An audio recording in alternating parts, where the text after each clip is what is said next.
IAS IPS ఒకప్పుడు ఈ civil courses అంటే ఎంతో కష్టమని దాన్ని కొట్టడం చాలా డిఫికల్ట్ అని అనుకునేవాళ్ళు. కానీ ఇప్పటి జనరేషన్ దానికి భిన్నం.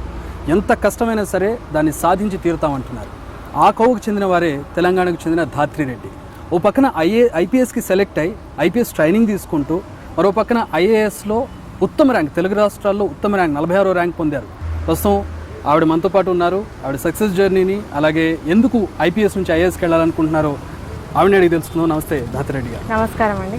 First of all congratulations, Telugu రాష్ట్రాల్లోనే ఉత్తమ ర్యాంక్ 46th ర్యాంక్ని సెక్యూర్ చేశారు మీరు. థ్యాంక్ యూ సో మచ్ అండి. Thank you. సో ఎందుకు అసలు ఐపీఎస్ నుంచి ఐఏఎస్కి వెళ్ళాలని ఎందుకు అనుకున్నారు? ఆల్రెడీ ఒక ఫేజ్ కంప్లీట్ చేశారు మీరు ట్రైనింగ్లో కూడా. ఎందుకు మళ్ళీ ఐఏఎస్కి వెళ్ళాలనుకున్నారు? ఇదే క్వశ్చన్ అందరూ అడుగుతున్నారు. Previously I use to work with Deutsche bank.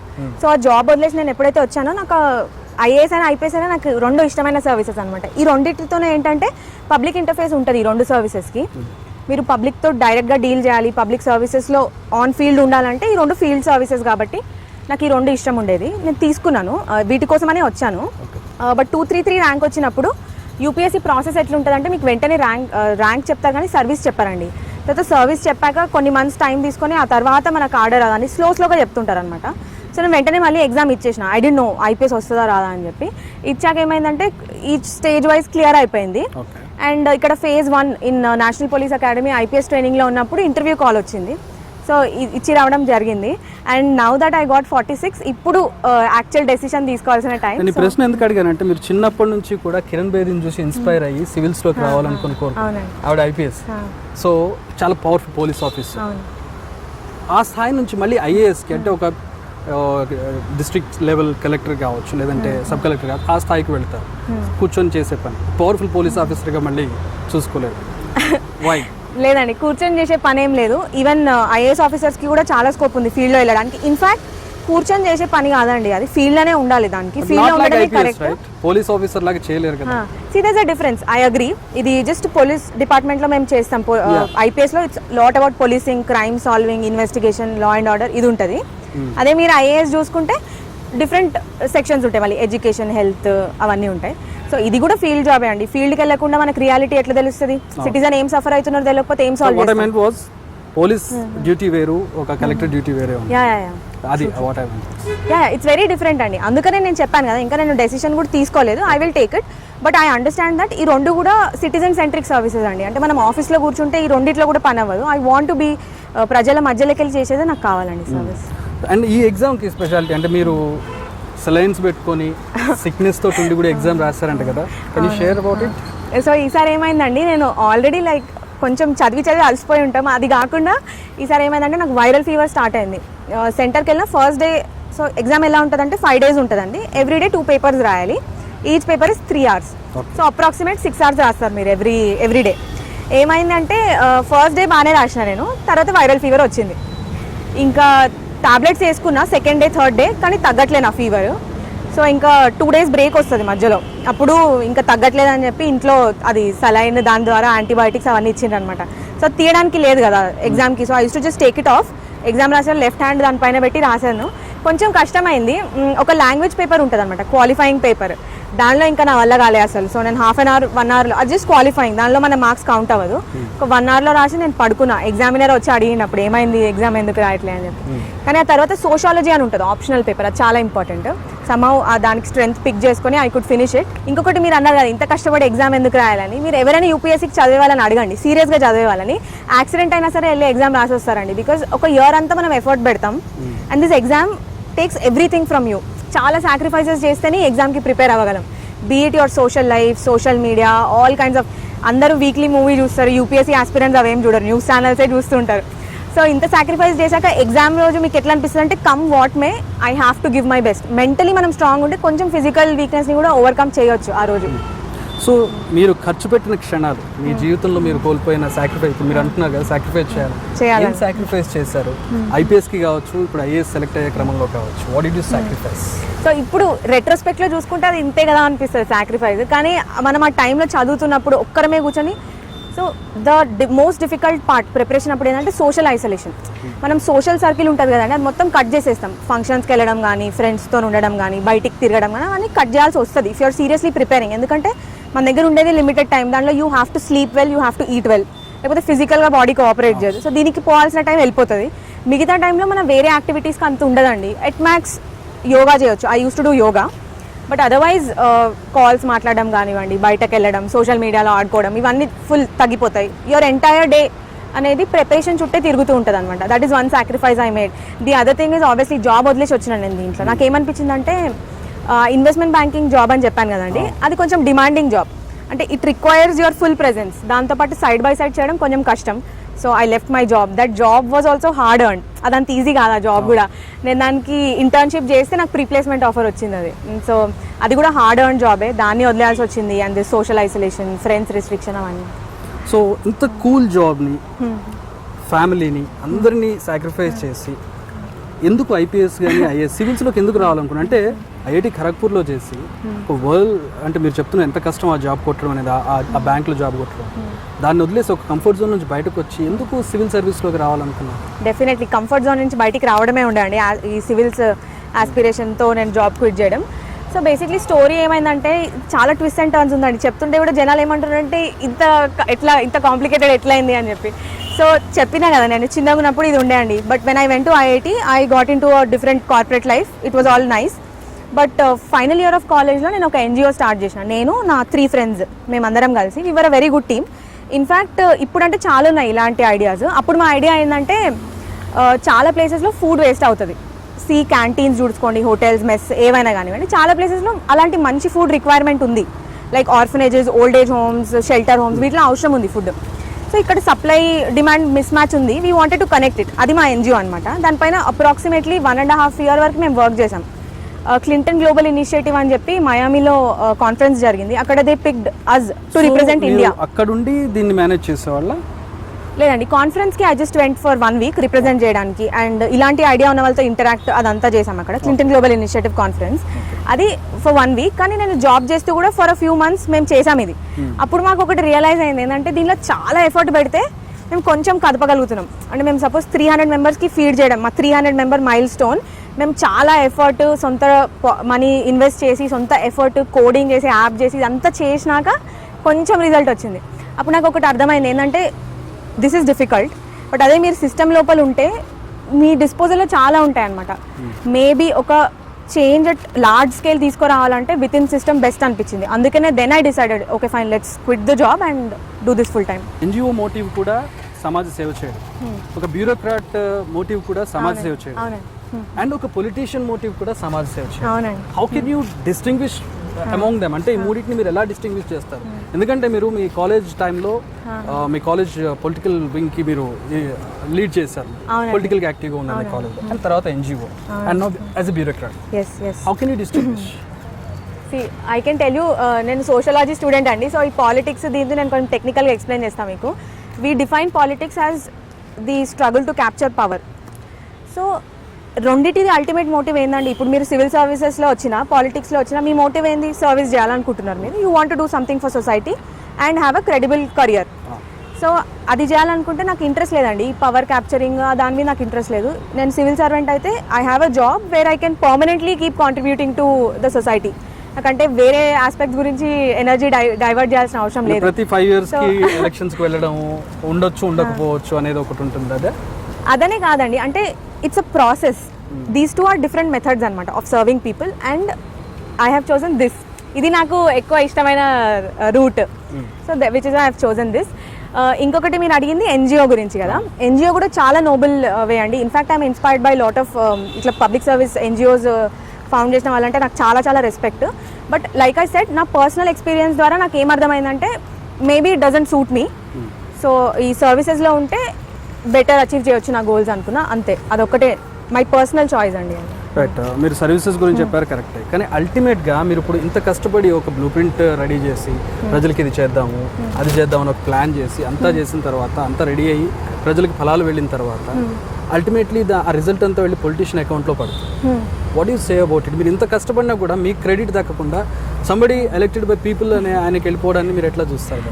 లేదండి, అసలు మాకు దక్కొద్దు ఆ క్రెడిట్. పొలిటీషియన్స్ వచ్చి వాళ్ళు ఎలక్టెడ్ రిప్రజెంటేటివ్స్ ఆఫ్ పీపుల్, వాళ్ళకి ఎవ్రీ రైట్ ఉంది ఆ క్రెడిట్ తీసుకోవడానికి. అంటే వాళ్ళు కోఆపరేట్ చేయకపోతే మేము చేయలేం కదా పని కూడా. సో బ్యూరోక్రాట్ అనేది ఎప్పుడైనా మేము తెర వెనుకనే ఉండాలి, ముందుకు రావాలని ఏమి చేయొద్దు. అది అంటే మేము ఓన్లీ ప్రజలకు వచ్చేది ఎందుకంటే ఫీడ్బ్యాక్ తీసుకోవడానికి ఇది వర్క్ అవుతుందా లేదా అంతవరకే మా రోల్, అంతేగాని దానికి క్రెడిట్ తీసుకొని దాన్ని దండలు వేసుకొని అది మా జాబ్ కాదండి, అది చేయొద్దు. And I will never do it also. Credit అనేది ఎవరికి వెళ్ళాలో వాళ్ళకే వెళ్తుందండి. But only like the bureaucrats job itself is to work in anonymity అంటారు అనమాట. ఇది పబ్లిక్ అడ్మినిస్ట్రేషన్లో కూడా ఉంటుంది, ఎప్పుడైనా అనానిమస్గా ఉండాలండి. అందుకనే కదా ఎలక్టెడ్ రిప్రజెంటేటివ్స్కి బ్యూరోక్రాట్స్కి డిఫరెన్స్ అదే. ఇంత కష్టపడి ఇంత చదువుకొని ఇన్ని గంటలు ఖర్చు చేసి మీరు సివిల్ సర్వెంట్ ఒక కలెక్టర్ గాను లేదంటే ఒక ఐపీఎస్ ఆఫీసర్లో ఉంటారు, మళ్ళీ పొలిటీషియన్ వచ్చి మీ మీద అధికారం చెలాయించడం, ఆ క్లాష్ ఎప్పుడు ఉంటుంది. అగ్రీ చేయాల్సిన అవసరం ఉంది ఇప్పుడు, ఎందుకంటే ఆ క్లాష్ ఎప్పుడు ఉంటుంది, ఎక్కడికెళ్ళినా ఉంటుంది. చాలాసార్లు చూస్తూనే ఉంటారు మీరు, కలెక్టర్కి ఒక ఎమ్మెల్యేకో, మంత్రికి ఒక కలెక్టర్కో, వాళ్ళ సెక్రటరీకో ఇట్లాంటి ఇబ్బందులు ఉంటూనే ఉంటాయి. సో హౌ డు యూ, అంటే ఎందుకు వెళ్ళాలనిపించింది, ఎందుకు అంత రిస్క్లోకి వెళ్ళాలని ఎందుకు అనుకున్నారు? అవునండి, నేను సర్వీసెస్కి కూర్చుందాం అన్నప్పుడు కూడా చాలామంది నాకు like there are positive sides negative sides ఉంటాయి కదా చెప్పారు. పొలిటికల్ ఇన్ఫ్లుయెన్స్ ఉంటుంది, ఫ్రిక్షన్ ఉంటుంది, అదంతా చెప్పారు. అది నిజమే, అంటే I'm no one to reject it, లేదు అని చెప్పడానికి లేదు, ఉంటుంది ఫ్రిక్షన్ ఉంటుంది. కానీ మనం కరెక్ట్గా ఉన్నప్పుడు there are ways of dealing with everything.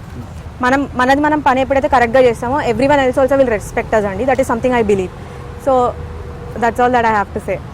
So ఏంటి ఇప్పుడు బేసిక్గా మీ జనరేషన్ కానివ్వండి, మీతో పాటు చదువుకునే వాళ్ళందరూ, మీతో పాటు జాబ్ సెటిల్ అయిన వాళ్ళందరూ కూడా చక్కగా జాబ్ చేసుకుంటూ వీకెండ్ పార్టీలు చేసుకుంటూ ఫ్యామిలీ పిల్లలు కంఫర్ట్గా హాయిగా ఉంటారు. మీరు వచ్చేసి ఇప్పుడు ఐపీఎస్ ట్రైనింగ్ అంటే సామాన్యమైన విషయం కాదు, షూటింగ్ నేర్చుకోవాలి, కష్టం ఉండాలి. ఐపీఎస్ ట్రైనింగ్ కష్టం. ఎందుకు మీరు ఎక్కడ మీకు ఇది అనిపించింది అంటే ఇటు సైడ్ రావాలి, ఇది చూస్ చేసుకోవాలని చెప్పి? ఆఫ్టర్ ఆల్ మీరు బ్యాంక్ జాబ్ కూడా చేసేటప్పుడు కూడా వీకెండ్ పార్టీలు అన్నీ చేసుకుంటున్న సందర్భంలో కూడా నాకు ఇంట్రెస్ట్ లేకుండే అండి. నన్ను సేమ్ ఇదే క్వశ్చన్ ఇంటర్వ్యూలో కూడా అడిగినారు, మీ పే ప్యాకేజ్ ఇంత ఉండే, మీకు దాంట్లో 1/5 1/6 కూడా ఇప్పుడు రాదు, ఎందుకు ఇక్కడ వచ్చిందని. నేను ఒకటే చెప్పిన, అంటే నా అకౌంట్లో ఉన్న మనీ నేను ఎప్పుడు ఎగ్జాస్ట్ చేయలేకపోయినా ఈవెన్ వైల్ వర్కింగ్. నాకు ఆ లైఫ్ స్టైల్ అంత ఇష్టం లేదండి. అండ్ పర్సనలీ నాకు ఇదే ఇష్టం కాబట్టి ఇటు వచ్చిన. అది ఇండివిజువల్ చూస్ చేసుకోవాలండి, దాంట్లో కూడా తప్పు లేదు. మీరు 5 days వర్క్ చేసి వీకెండ్ చిల్లు కొట్టాలనుకుంటే దట్ ఈస్ నథింగ్ రాంగ్. మీరు కూడా కాంట్రిబ్యూట్ చేస్తున్నారు కంట్రీకి ఇన్ యువర్ ఓన్ వే. కానీ నేను ఈ సైడ్ ఇంట్రెస్ట్ కాబట్టి ఇటు వచ్చినాను. సో ఇప్పుడు ఒకసారి వెనక్కి తిరిగి చూసుకుంటే జర్నీ ఐపీఎస్, అంతకుముందు ఖరగ్పూర్, దాని తర్వాత జాబ్, పేరెంట్స్ని మళ్ళీ అంటే వాళ్ళందరికీ దూరంగా వచ్చి చదువుకోవడం కానివ్వండి, మీరు ఒకసారి జర్నీ అంతా చూసుకుంటే ఏమనిపిస్తుంది? How did you feel about it? Very satisfied అండి. అంటే ఇక్కడ పెద్ద థ్యాంక్ యూ చెప్పాల్సింది మా పేరెంట్స్కి. They always let me do, ఏదంటే అది చేయనిస్తారండి మా పేరెంట్స్. అదొక హ్యూజ్ బూస్టింగ్ ఫ్యాక్టర్ నాకు. ఏదైనా నేను కానివ్వండి, మా తమ్ముడు చెప్పాను మీకు, మా తమ్ముడు కూడా ఐఐటి బాంబే గ్రాడ్యుయేట్, వాడు కూడా he pursues his own interest. So మా పేరెంట్స్ ఎప్పుడైనా బాగా ఎంకరేజ్ చేస్తారనమాట ఇలాంటి వాటన్నిటికీ. అండ్ ఎక్కడ వెళ్ళినా మంచి ఈవెంట్ఫుల్ జర్నీ ఉండే నాది. Even in Kharagpur I was very active in student life. So అక్కడ కూడా ఓకే యా, సో అక్కడ కూడా I had an eventful time. I hope ఇక్కడ సర్వీసెస్ కూడా అంతే ఎక్సైటింగ్ ఉంటుందని. Looking back it was all good. So me parents నుంచి ఎట్లాంటి సపోర్ట్ వచ్చేది? ఐ హర్డ్ సమ్వేర్, అంటే మీ ఇంటర్వ్యూలోనే ఎక్కడ చిన్నప్పుడు మీరు కరాటే నేర్చుకుంటే నేర్పించి బ్లాక్ బెల్ట్ కొట్టారని చెప్పి విన్నాను. సో ఎలా మీ పేరెంట్స్ నుంచి ఎలాంటి సపోర్ట్ ఉండేది? అదే నేను చెప్పినట్టు ఎలాంటి సపోర్ట్ అని కాదు, ఎవ్రీ కైండ్ ఆఫ్ సపోర్ట్ నాకు వచ్చిందండి. నేను అదే ఆ కరాటే ఇన్సిడెంటే మళ్ళీ చెప్తే చాలామంది రిలేటివ్స్ కూడా అంటుండే ఇట్లా ఆడపిల్లలకి కరాటే నేర్పియొద్దు, జనరల్లీ సొసైటీలో కామన్ అట్లాంటివన్నీ అంటుంటారు. But my parents are at least 50 years advanced. వాళ్ళు అసలు ఆ జనరేషన్కే బిలాంగ్ అవ్వాలనిపిస్తుంది నాకు అప్పుడప్పుడు, the way they raised me and my brother. ఇంకొక ఎగ్జాంపుల్ చెప్పాలంటే నార్మలీ మీరు చూస్తూనే ఉంటారండి, మన సైడ్ ఎట్లా అంటే అకాడమిక్స్ మీద ఎక్కువ ఫోకస్, స్కూల్లో ఏ ర్యాంక్ వస్తుంది, లేకపోతే ట్యూషన్కి వెళ్ళు చదువుకో అని చెప్పి. నన్ను మీరు 10th క్లాస్ కంటే ముందు స్కూల్లో చూసుంటే ఎవరు కూడా అనుకోరండి ఈ అమ్మాయి ఐఐటీకి వెళ్తుంది, ఈ అమ్మాయికి జేఈలో ర్యాంక్ వస్తుంది. ఎందుకంటే నేను అసలు క్లాస్లో ఉండేదాన్ని కాదండి, నేను ఎప్పుడు కరాటే టోర్నమెంట్స్కి వెళ్ళేదాన్ని. లేకపోతే అది అయిపోయిందా, టోర్నమెంట్ సీజన్ అయిపోయిందంటే యాన్యువల్ కల్చరల్ ఫెస్ట్ ఉంటాయి కదా, దానిలో డాన్సులు చేయడం, డ్రామాలు చేయడం, అదొకటి. ఆ ఫేజ్ అయిపోయిందంటే మళ్ళీ ఎలక్యూషన్స్, డిబేట్స్ అని చెప్పి ఎప్పుడు బయటే ఉంటుండే, కొంచెం ఎక్కువనే ఉంటుండే, అంటే మోర్ దెన్ రిక్వైర్డ్ ఉంటుండే. అండ్ ఓన్లీ క్లాస్లో విన్నదని రాస్తుండే. But thankfully both my teachers also were very supportive. కొంచెం నాటీ కిడ్ ఉన్నా కూడా డిస్కరేజ్ చేసి కూర్చోబెట్టకుండా బాగా ఎంకరేజ్ చేసేవాళ్ళు. సిమిలర్లీ మా పేరెంట్స్ కూడా ఎప్పుడు కూడా ఎందుకు 20th ర్యాంక్ ఎందుకు వచ్చింది క్లాస్లో అని ఎప్పుడు అడగకపోయేవాళ్ళు. ఫ్రీడమ్ ఇచ్చేటోళ్ళు, నువ్వు నేర్చుకో, నువ్వు ఏమైతే నేర్చుకోవాలనుకుంటున్నావు అని చెప్పి. So that way I think ఒక పర్సనాలిటీ అనేది డెవలప్ అవుతుందండి అట్లా మీరు ఎప్పుడైతే ఫ్రీడమ్ ఇస్తారో పిల్లలకి. ఆఫ్టర్ దట్ మీరు చూసుకున్నట్టయితే నా ఓన్ డెసిషన్తోనే నేను చదివిన జేఈకి కూడా. No one asked me to study for it. నా ఓన్గానే నేను చదవడం స్టార్ట్ చేయడం జరిగింది ఐఐటీకి. And I seriously studied for those 2 years, 11th 12th class, and I got through. So పిల్లల్ని జనరల్లీ ప్రెజరైజ్ చేస్తారు కదా పేరెంట్స్, అకాడమిక్స్లో ఎక్సెల్ అవ్వండి అని. దానికి కాంట్రాస్ట్ మా పేరెంట్స్. బేసిక్గా ఒక రకం ఏమనుకుంటారంటే బాగా చదివే వాళ్ళే, బాగా హార్డ్ వర్క్ చేసే వాళ్ళే ఈ సివిల్స్ కొట్టడం కావచ్చు, ఐఐటి కొట్టడం కావచ్చు అని. కానీ మీరు చెప్పేది దానికి చాలా కాంట్రాస్ట్గా ఉంది. అండ్ ఇదే విషయం నేను చాలా మంది సివిల్ ఎవరైతే సెలెక్ట్ అయ్యారో వాళ్ళందరి నుంచి విన్నాను. నేను చిన్నప్పుడేం చదివేవాడిని కాదు, 10th వరకు ఏం లేదు, అసలు నన్ను చూసి ఇట్లా అనుకునేవాళ్ళు కాదు. ఎలా చెప్తారు మీరు దాన్ని? అంటే దీనికి ఏంటంటే ఎప్పుడు చదవాలో అప్పుడు చదవాలండి. ఫస్ట్ క్లాస్ నుంచి చదివిందంతా అట్లా లేదు కదా. ఓవరాల్ పర్సనాలిటీ డెవలప్ చేసుకునే టైం ఉంటుంది కదా మనది, కాలేజ్ కానివ్వండి, స్కూల్ కానివ్వండి. అప్పుడు we should grow as a person. అప్పుడు అన్నీ కూడా ఎక్స్పీరియన్స్ చేసుకొని పర్సనాలిటీ డెవలప్ చేసుకున్నాక మీరు ఎప్పుడైతే యూపీఎస్సీ ప్రిపరేషన్ కానీ వస్తారో అప్పుడు మీరు డైవర్ట్ కాకుండా, డిస్ట్రాక్ట్ కాకుండా 100% డెడికేట్ అయి చేస్తే వచ్చేస్తుందండి. కొన్ని ఏళ్ల క్రితం జరిగింది, ఒక 6-7 years అప్రాక్సిమేట్లీ జరిగింది. ఒక కలెక్టరు పొలాల్లోకి వచ్చి చూడడానికి, ఫీల్డ్ సర్వేకి వచ్చి శనక్కాయల చెట్టు ఎక్కడ ఉంది అని అడిగారు. సో అలా బేసిక్ అంటే గ్రౌండ్ లెవెల్ నుంచి నాలెడ్జ్ లేకుండా వచ్చేసి సివిల్ సర్వెంట్స్ అనేది ఒకటి ఉండే. మీరు చెప్పిన దానికి చాలా కాంట్రాస్ట్. బాగా చదువుకుని నేర్చుకుని రావడం వేరు, నాలెడ్జ్తో ఇలా రావడం వేరు. మీరు దానికి ఏమంటారు? అదే అండి, మీరు అన్నారు కదా డెస్క్ జాబ్ అని చెప్పి, అందుకనే నేను అంటున్నా IAS is not at all a desk job. మీరు ఫీల్డ్కి వెళ్ళండి. సరే మీకు నిజంగానే తెలియదు, పల్లీలది చెట్టు కాదు కింద మలుస్తుందని తెలియదు, మీకు తెలియకపోయినా పర్వాలేదండి. మీరు ట్రైన్ అవుతారు, విలేజ్ విజిట్ అవుతారు, మీరు తిరిగి చూస్తుంటే మీకు తెలిసిపోతుంది. ఇక్కడ మనకు అది ప్రామినెంట్ క్రాప్, మన ప్రామినెంట్ క్రాప్స్ ఎట్లా పెరుగుతున్నాయి అది మీరు ఫీల్డ్లోకి వెళ్తే తెలిసిపోతుంది. అంటే కొంతమంది చెప్తారు 18 hours డైలీ 20 hours కష్టపడాలని చెప్పి. 18 hours 20 hours ఎవరు చదవలేరండి. మీరు నిద్రపోకపోతే బ్రెయిన్ ఎట్లా పని చేస్తే చేయదు కదా. సో నేనేం చెప్తా అంటే ఫైన్, నేను జాబ్ మానేసినాక this preparation was my life. I was not focusing on anything else. ఇది ఒక్కటే చేసిన నేను. కాకపోతే నేను టైం కూడా మెజర్ చేసుకుంటున్నాను. I use to give myself very planned breaks. ఇది అయిపోయినాక బ్రేక్ తీసేసుకో అట్లా పెట్టుకుంటే నా ఫోకస్ కూడా బాగుండేది. On average 8 to 10 hours full ఫోకస్తో చదువుతుండే నేను. ఆ తర్వాత ఇంట్లో ఉంటుండే కదా నేను. So I use to talk to my mom, dad, మంచిగా జోకులు వేసుకుంటుండే అందరం. అట్లా 8 to 10 hours తర్వాత it was my time. Other than that exam దగ్గరకు వస్తుంది కదా, 2 months ప్రిలిమ్స్ ఉంది, లేకపోతే 2 months మెయిన్స్ ఉంది, అప్పుడు బాగా పెంచేదాన్ని టైం, చాలా ఎక్కువ పెంచేదాన్ని. అప్పుడు నిద్ర కూడా కొంచెం కట్ డౌన్ చేసేది. అదర్వైజ్ మంచి ఐపీఎస్ కోసం మీరు చెప్పేది ఇదంతా ఐపీఎస్ కోసం ఫుల్ టైం చదివింది ఐపీఎస్ కోసం. సో 3 stages ఉంటాయి కదా, prelims, mains and interview. Prelims and mains అయిపోయిన తర్వాత I took up a job again. It was in Gurgaon. ఎందుకంటే ఇంకా ఓన్లీ ఇంట్లో కూర్చొని ఏం చదువుతాం, నేను చదవాల్సిందంతా అయిపోయింది. నా బేసిక్ బుక్స్ చదవడం అయిపోయింది, నోట్స్ అంతా ఉంది, మళ్ళీ ఇవ్వాలన్నా కూడా ఇంటి నుంచి అవసరం లేదని నాకు అర్థమైపోయింది. So I gave interview alongside job. And ఐఏఎస్కి వచ్చేటప్పటికి మీరు ఆల్రెడీ ఐపీఎస్ ట్రైనింగ్ తీసుకున్నారు. అవునండి, అవును. చాలా విగరస్ ట్రైనింగ్ ఉంటుంది లోపల, ఒక ఫేజ్ కూడా క్లియర్ చేస్తారు సక్సెస్ఫుల్గా.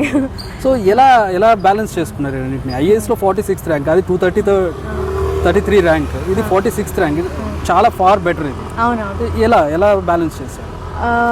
సో ఇక్కడ ఐపీఎస్ ట్రైనింగ్ అడిగారు కదా మీరు. అవునండి, ఇది టఫే ఉండే. అంటే చాలా కొత్త విషయాలన్నీ ఫస్ట్ టైం చేసింది. ఇంతవరకు హార్స్ దగ్గరికి వెళ్ళలేదు, హార్స్ రైడింగ్ నేర్చుకోవాల్సి వచ్చింది. అది కూడా వెరీ ఫ్యూ డేస్లో నేర్పిస్తారు అనమాట. ఫస్ట్ డే ఎక్కిచ్చేస్తారు, సెకండ్ డే ఉరకమంటారు.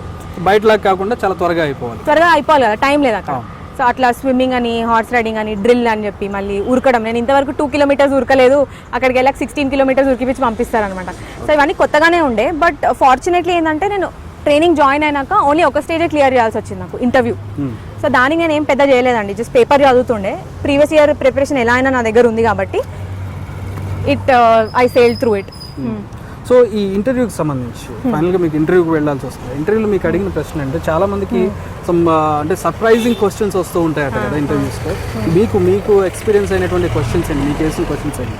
సర్ప్రైజింగ్ అంటే బిగినింగ్లో మనం రూమ్లోకి వెళ్ళగానే వాళ్ళు ఎలా అంటే కొంచెం లైట్ హార్టెడ్ క్వశ్చన్స్ అడుగుతారండి, just to comfort us.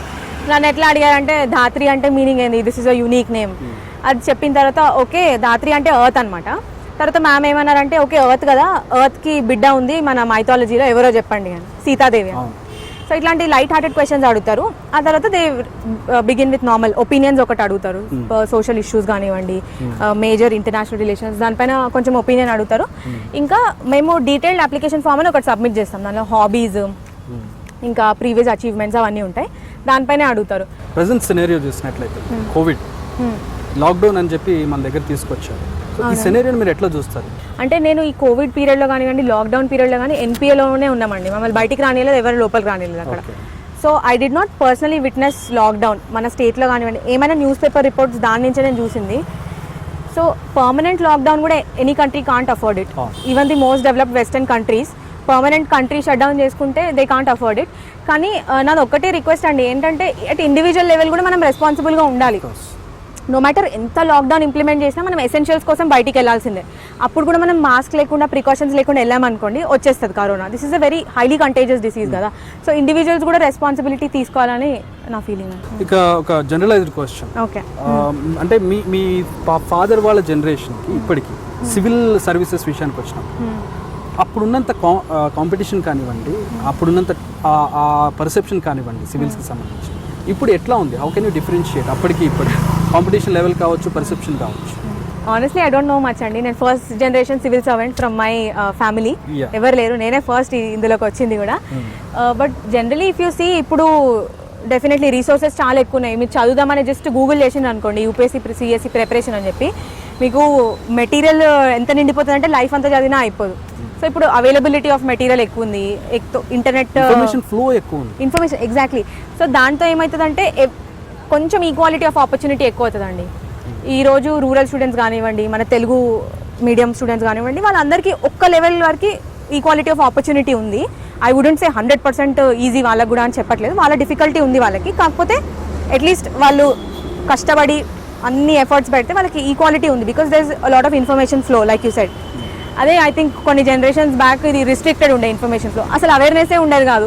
For example మా పేరెంట్స్ టైంలో వాళ్ళకి తెలిసేది ఉండకపోయేది, ఈ ఎగ్జామ్ రాయొచ్చు ఇట్లా ఉంటుందని. సో పిల్లలకి సంబంధించి మీరు చూస్తే women especially girls and women ఒక ఐపీఎస్ అవుతానంటేనో లేదంటే ఒక యాక్టివ్గా ఉండేటటువంటి ఒక ఇప్పుడు మెకానికల్ లాంటి వాటికి వెళ్తానంటే ఇప్పటికీ కూడా చాలా మంది పేరెంట్స్ వెనక్కి లాగుతూ ఉంటారు. వాట్ యూ సే, అంటే మీరు ఏం చెప్తారు వాళ్ళకి? ఒక సివిల్ ఆస్పిరెంట్గా మళ్ళీ ఐఏఎస్ సెలెక్ట్ అయిన ఒక వ్యక్తి కదా, కాబోయే ఒక సివిల్ సర్వెంట్గా ఏం చెప్తారు ఆ పేరెంట్స్ కావచ్చు, ఆ ఫ్యామిలీస్ కావచ్చు? దీన్నే అండి జెండర్ బయాస్ అంటారు. అంటే జాబ్స్లో ఎలా అంటే మనం ఫస్ట్ ఆలోచిస్తాం, ఇది లేడీస్కి సెట్ అవుతుందా అవదా, లేకపోతే అమ్మాయిలు చేస్తారా చేయరా అని చెప్పి. దీనివల్ల ఏమవుతుందంటే ఒక గ్లాస్ సీలింగ్ ఏర్పడుతుంది. అమ్మాయిలు ఏమనుకుంటారంటే దీనిపైకి మనం వెళ్ళలేము అట్లా. సో దీస్ ఆర్ ఆల్ బాగా సోషాలజీలో ఇవన్నీ చదివి సొసైటీ గురించి ఇవన్నీ ఆల్రెడీ చాలామంది రీసెర్చ్ చేసినా ఉన్నాయి. This is a fact in all countries, only మన కంట్రీలోనే కాదు. కాకపోతే every one has a responsibility దీన్ని చేంజ్ చేయడానికి, నాట్ జస్ట్ విమెన్. అంటే జనరలీ నేను విమెన్ ర్యాంకర్ అని చెప్పి నన్ను అందరూ అడుగుతారు, మీరు విమెన్ కోసం ఏం చేస్తారు, మీరు ఎలా చేస్తారని. My job is to be a role model. అంటే ఇప్పుడు ఎవరు ఒక రూరల్ ఏరియాలో ఒక అమ్మాయి ఆస్పైర్ అవుతుంది టు బి అన్ ఐపీఎస్, ఆమె అనుకోవచ్చు ఓకే ఈ అక్క చేసింది కదా నేను కూడా చేస్తాను అట్లా అనుకోవచ్చు. That way I help. And men also have a responsibility in this. అంటే వాళ్ళు ఎలా అంటే మీ ఇంట్లో ఉన్న మీ బిడ్డల్ని కానివ్వండి, మీ సిస్టర్స్ని కానీ వాళ్ళని ఎంకరేజ్ చేయాల్సిన రెస్పాన్సిబిలిటీ మీది. So both sides, both people have equal responsibility దీంట్లో. అట్లా చేస్తే మన గ్లాస్ సీలింగ్స్ అవన్నీ బ్రేక్ అవుతాయండి. ఏమైనా బ్యారియర్స్ ఉంటే అవన్నీ బ్రేక్ చేసేవచ్చు. ఒకసారి సివిల్ సర్వెంట్ అయిన తర్వాత ఏంటి మీ ప్రయారిటీస్ ఏంటి? ఏం చాలా చిన్నప్పటి నుంచి కూడా మనకు ఒక సోషల్ అవేర్నెస్ వచ్చిన తర్వాత ఒక రకంగా అనుకుంటారు దీన్ని మార్చేయాలి, దీన్ని చేసేయాలి అని చెప్పి. మీరు ఏమనుకున్నారు? ఇప్పుడు వచ్చిన గ్రౌండ్ లెవెల్లో చూస్తున్నారు కదా, సాధ్యం అవుతుంది అనుకుంటున్నారా? అయితే ఏం చేద్దాం అనుకుంటున్నారు? అంటే దీనిలో రెండండి. ఎక్స్పెక్టేషన్స్ ఎట్లుండాలంటే మొత్తం వచ్చి ఇప్పుడు ఫుల్ కదిపేద్దాం అనుకుంటే కొంచెం డిసప్పాయింట్మెంటే వస్తుంది. మనం ఒకటి గుర్తుపెట్టుకోవాలి, ఇక్కడ మనం చేసే చిన్న చేంజ్ కూడా స్కేల్ ఎక్కువ ఉంటుంది. ఎందుకంటే ఇది పబ్లిక్ సర్వీస్, గవర్నమెంట్ సర్వీస్ కాబట్టి మనం ఏ చేంజ్ తీసుకొచ్చినా ఇంపాక్ట్ ఎక్కువ ఉంటుంది. Beat positive, beat negative, both I'm saying, not just positive. So దీనిలో నేను ఏమనుకున్నా అంటే, నేను జనరలీ ప్రిపేర్ అయినప్పుడు కానీ చిన్నప్పుడు కానీ నాకు ఒకటే ఉండేది, సిటిజన్ సెంట్రిక్ చేయాలి మన అడ్మినిస్ట్రేషన్ ఎక్కువ. మీరు ఇప్పుడు ప్రైవేట్ హాస్పిటల్కి వెళ్తారు, లేకపోతే రెస్టారెంట్కి వెళ్తారు, మిమ్మల్ని ఎట్లా రిసీవ్ చేసుకుంటారంటే మీరే బాస్, అక్కడ మీరే కస్టమర్, మీకు ఫుల్ రెస్పెక్ట్ ఇస్తారు, మీరు ఇదే మేక్ యూ ఫీల్ ఇంపార్టెంట్. అదే మనం గవర్నమెంట్ ఆఫీసెస్కి వెళ్తే అట్లా ఉండకపోవచ్చు కొంచెం రిసెప్షన్. సో అది నా ఫోకస్ ఏరియా అవుతుంది. కొంచెం ఎలా అంటే it has to be very citizen friendly. Citizens ఎట్లా ఫీల్ అవ్వాలి, I can demand this service అని చెప్పి. So that will be my long term goal. I'm not saying ఇట్లా ఫీల్డ్కి వెళ్ళగానే ఇట్లా చేయొచ్చు అని చెప్పట్లేదు నేను. టైం పడుతుంది, but it will always be on my mind. Other than that, like I said before also, education ఒకటి, ఓల్డ్ ఏజ్ సెక్టర్ ఒకటి, ఇవి ప్రయారిటీ ఏరియాస్ అండి. ఇంకా inspiring women or girl children, ఇది కూడా. ఇప్పుడు కొత్తగా ఎడ్యుకేషన్ సిస్టమ్ మార్చారు, సెంట్రల్ గవర్నమెంట్ నుంచి మనకు వచ్చింది. మీ ఒపీనియన్ ఏంటి దాన్ని? National education policy it's forward thinking policy అండి. That's the thing, we have a lot of policies, but again everything మెల్స్ down to ఇది ఇంప్లిమెంట్ అవుతుందా లేదా. అది జస్ట్ పాలసీ అండి. ఆ పాలసీ అనేది it gives brief guide lines అంతే. మనం దాని నుంచి పాయింట్స్ పిక్ చేసుకొని స్కీమ్స్ డివైజ్ చేసి ఇంప్లిమెంట్ చేసి అట్లా చేస్తూ ఉండాలి. So everything depends on how implement it. So ఫైనల్గా సివిల్ ఆస్పిరెంట్స్ ఇప్పుడు రావాలనుకుంటున్న వాళ్ళకి ఒక ఇన్స్పిరేషన్గా ఉన్నారు. ఇప్పుడు 46th ర్యాంక్ వచ్చిన తర్వాత ఒక ఐపీఎస్ చేస్తూ, సో ఏం చెప్తారు వాళ్ళకి? సో నా మెసేజ్ ఒకటే అండి, ఏమవుతుందంటే ఈ ఎగ్జామ్లో it's a difficult exam. First of all ఒక 1 year అవుతుంది ఎగ్జామ్కి చదివి క్లియర్ చేసేసరికి ఆ స్టేజ్లకి 1 year అవుతుంది. సో ఇక్కడ ఏమవుతుందంటే మన యాక్టివ్ ఇయర్స్లో మనం కూర్చొని చదువుతున్నప్పుడు చాలా నెగిటివ్ థాట్స్ వస్తాయి. అండ్ ఈవెన్ ఇక్కడ ఉన్న సిస్టంలో కూడా ఎలాంటి వాళ్ళు ఉంటారంటే వాళ్ళు they tend to give you negative thoughts. Like యూపీఎస్సీలో యూ ఇస్ అన్సర్టనిటీ అంటారు, అది నిజమే. కానీ అది మీరు ఎప్పుడు ఆలోచించాలంటే మీరు ఎగ్జామ్ క్లియర్ అయినాక ఆలోచించాలి. అది ప్రిపేర్ అయినంతసేపు మనం ఓన్లీ ఆప్టిమిజం, పాజిటివిటీ ఈ రెండే గుర్తుపెట్టుకోండి. మీ చేతిలో రాసుకోండి మీకు ఏ సర్వీస్ కావాలో, చదువుతూ ఉండండి, ఎలాంటి నెగిటివ్ థాట్స్ రానియకండి. At the same time distractions కొంచెం కట్ చేయండి. This is my message. Rest they know what to study. అంతా ఆన్లైన్ ఉంది. నేను కూడా ఒక బ్లాగ్లో నా నోట్స్ స్ట్రాటజీ అంతా ఇన్ఫాక్ట్ ర్యాంక్ రాకముందే పెట్టేసిన నేను, because I felt this notes is very good అని. So if you want you can check that out. Material చాలా ఉంది. It's all about it's a mental game now. మీరు ఎట్లా మెంటలీ మిమ్మల్ని మీరు ఫిట్ చేసుకుని దీనికి స్ట్రాంగ్గా చదువుతారో దాని మీద డిపెండ్ అవుతుంది. ఇప్పటికైనా డిసైడ్ చేసుకున్నారా ఐపీఎస్ ఐఏఎస్ అని? ఇంకా రాలేదు కదండి, వేకెన్సీస్ రాలేదు, సర్వీస్ అలొకేషన్ కాలేదు. మెంటల్ ఫిక్స్ అవుతాం కదా ఒకటి. I will make the decision soon. ఇంకా అవ్వలేదు. Yes. Thank you very much Dhatri garu, and wish you all the best. ఒక మంచి సివిల్ సర్వెంట్గా మళ్ళీ ఇంటర్వ్యూలో మళ్ళీ కలుసుకోవాలని కోరుకుంటున్నాను. థ్యాంక్ యూ అండి. Nice talking to you. Nice talking.